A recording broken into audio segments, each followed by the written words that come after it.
Hi guys, I wanted to hop on here. Oh no. Welcome back to my channel.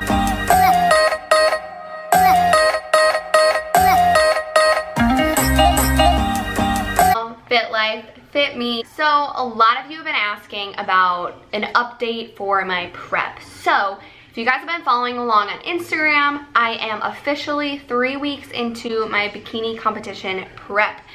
So what this means essentially, I've been getting a lot of questions. What is prep? What am I prepping for? Essentially, I'm preparing to compete in a bikini competition. So I'm really excited. Being a Division I gymnast, I guess retired Division I gymnast, I competed in college and I'm really just craving the need to compete lately. So I have, for the last year or so, been doing a reverse diet. So I've been getting my metabolism up. I've been increasing my weights in the gym. I've been getting a really good routine, really good body image. I used to struggle a lot with like restrictive eating, then binging, and a continuous cycle. It was terrible. And I've finally been in a place for the last, 6 to 8 months where I want to do something more. So I want to work towards a goal and I want to be on a stage and I want to compete. This has been something I've been considering for like 2 years. So this isn't just something I randomly decided yesterday and I woke up, was like, oh, let me compete. You guys, this is intense. It's not an easy decision to make. I've been considering it for a really long time and I know exactly what goes into it. I've talked to multiple coaches. I've been talking to like 5 or 6 coaches for the last few months, and I finally have landed on Adam Atkinson. So he is up in Ohio, so I'm down in South Carolina. We're doing virtual coaching, and then every week I'll check in with him when it gets closer to the show. I will check in with him, every few days and so on. So anyways, that's a little background on what competing is and what prep is. But I wanted to give you guys a little bit of update because I'm 3 weeks into the process, and I've officially, let's see, I've lost like 9 pounds so far. Nothing crazy in 3 weeks. But I've hit a little bit of a plateau recently. So I was in Colorado last week and I took a midnight flight back to South Carolina, landed here at 5 a.m., drove an hour and a half from Charlotte to Columbia, and I woke up the next morning, or I slept for a little bit, and I woke up and I was up 4 pounds. So originally that kind of freaked me out. I was a little bit worried, a little bit nervous that like, oh my gosh, all this progress I just had is all erased. What did I do wrong? What happened? And so I just wanted to chat with you guys about what is bloating and how can you reduce that. And I just wanted to give you guys like 4 quick, ways to reduce bloating and to look at your own bloating and see like what's going on. So the first thing is stress. Are you stressed? Think about it. So with my situation, I had just traveled overnight. I had lost sleep, I had changed time zones. My body was in a place of stress. So the fact that I gained 4 pounds wasn't necessarily that I was gaining 4 pounds of fat overnight. That's absurd. My body honestly was stressed, which causes water retention. This means that your body's holding on to excessive amounts of water than it usually does. So there's nothing wrong with that. It just means that my body was under some sort of stress and this is how it reacted. The second thing is constipation. So I'm sorry, I'm just putting it out there, TMI maybe, but this happens to us all. If you're bloated or you feel bloated, think A, do you have to poop? Or B, do not have to poop and you wish you could poop. So a big factor in what causes constipation is fiber. So think about your diet. Fiber is found in green leafy vegetables. So generally you might be having too much fiber in your diet or not enough fiber. So a good rule of thumb to go by is for every 1,000 calories that you're consuming, you should have roughly 14 grams of fiber. So if you're not tracking this and you're feeling that possibly constipation could be your issue, definitely look into how much fiber you're eating. If you're eating excessive amounts of fiber, that's going to be what's clogged in your digestive system and that's going to be causing bloating. If you're not eating enough, same thing. Your food might not be moving through your system as fast as it should, therefore you should increase your fiber intake. Does that make sense? Reason 3 is hormonal issues. So we all know as females, guys out there watching this, you might not get your time of the month or any hormone swings, but females, this happens. So at your time of the month, we're gonna feel a little bit more bloated. This should be pretty obvious for you guys. I'm not telling you anything you don't know. All I'm saying is that your body is not gaining fat when you're bloated. It is not a measure of progress. You're not losing progress when you're bloated. All it means is that your body is experiencing some inconsistencies, whether that's hormonal, whether that's stress, whether that's water retention, whether that's constipation. The thing is your body will ultimately level itself out. So after being stressed and water retention and then hormonal issues and up and down and up and down, eventually your body is going to even itself out. And if it doesn't, you should definitely seek professional opinions. There are doctors out there that you can go to that if you struggle with bloating consistently, this could be something you should look into. Something that's personally helped me is taking a daily probiotic. So I take Arbonne's Digestion Plus. It's a little tab about, no, not a tab, but like a packet of powder this big, and I just take it in like a shot, and super easy.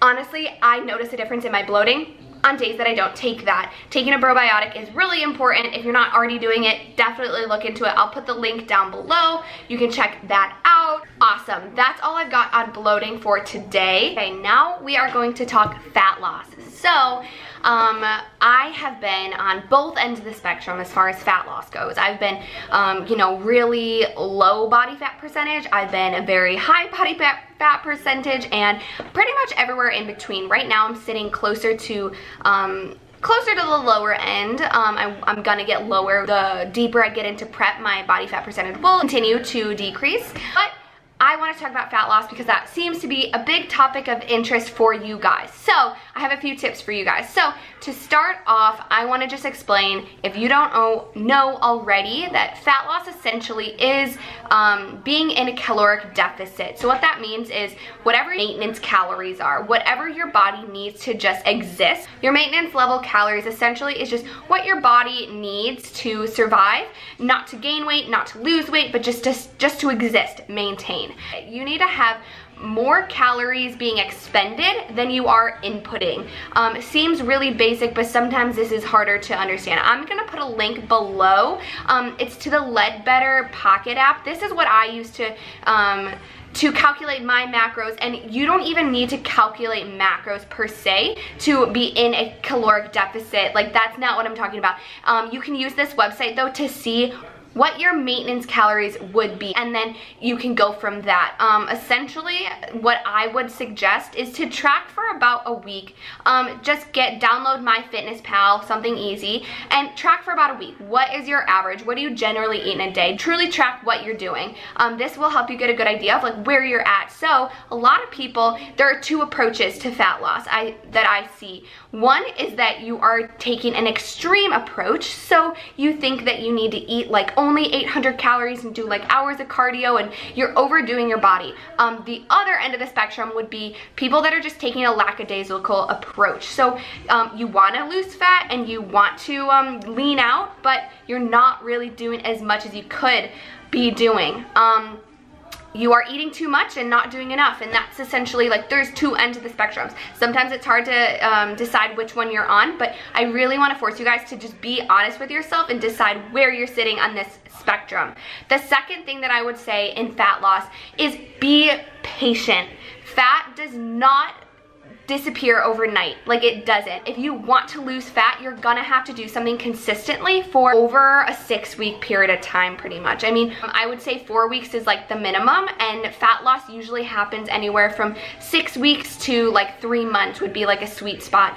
No, crash diets are not gonna work. They're gonna work for a week or two. You're gonna see results, and then you're gonna bounce back. So I see that so often. The majority of people within a year of trying a new diet will fall off the bandwagon, and this is because it's not sustainable. I like to do the 80-20 rule. So, and even in fat loss, 80-20, 80% nutritious whole foods, 20%, you know, letting your body have what you need. So if you're craving froyo, don't give into that craving every day. That's not gonna help you. But if you wanna have froyo once every few weeks, that's awesome, and you definitely should. 80-20 rule, people. That's what I go by, and that's what I really suggest you go by. The third thing would be genetics and hormones. So there are so many hormones in your body that affect fat loss and affect how your body functions.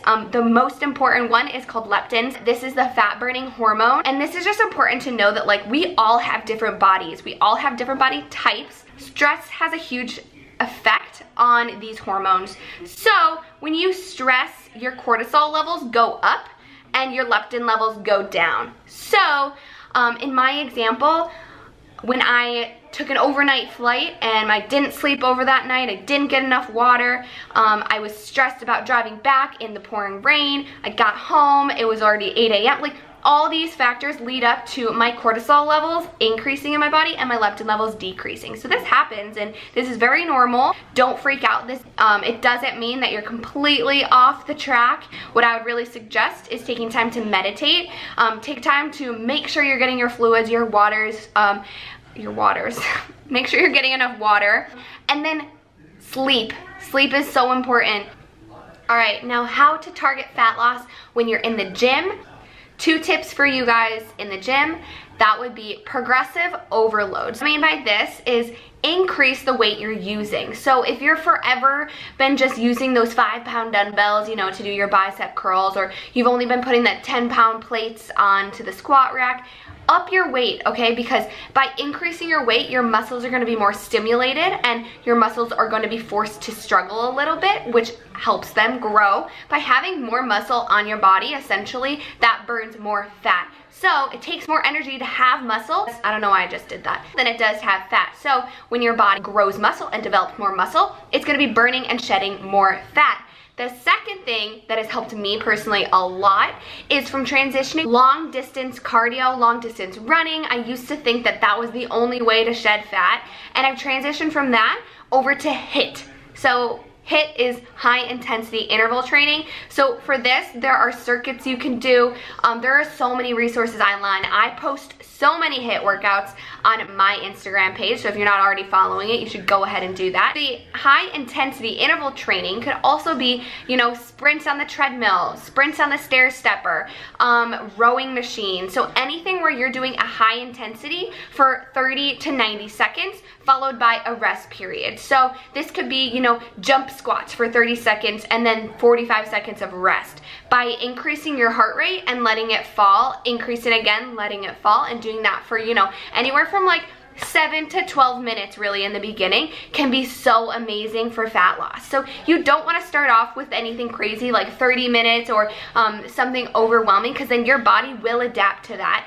It will adapt to whatever you're doing. So by starting off with a low amount of high intensity interval training, your body will be able to start shedding that fat and burning that fat off your body. That's helped me a lot. That would be my best tip for you guys. I hope you guys got a lot from that. I hope that all makes sense, and I hope you enjoyed the workout segment of this video. So if you guys are curious of the numbers and reps that I'm doing personally, go ahead and comment below. Yeah, baby girl, you're so damn fine, though. Wanna know if I can hit it from behind, though. I'm sipping on you like some fine wine, though. When it's over, I press rewind, though. Talking bands, I got it. Benjamins in my pocket. I traded my truth for some robbers, and he's playing Batman, but he's gonna rob him. Yeah, I got the Glock in my robbery. 17 shots, no 38. Yeah, I got the Glock in my robbery.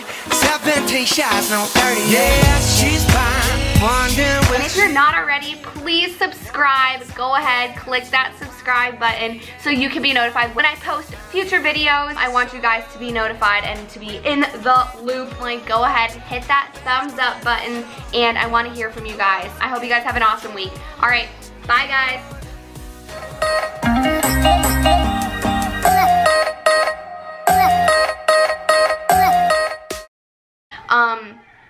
Did I say that right?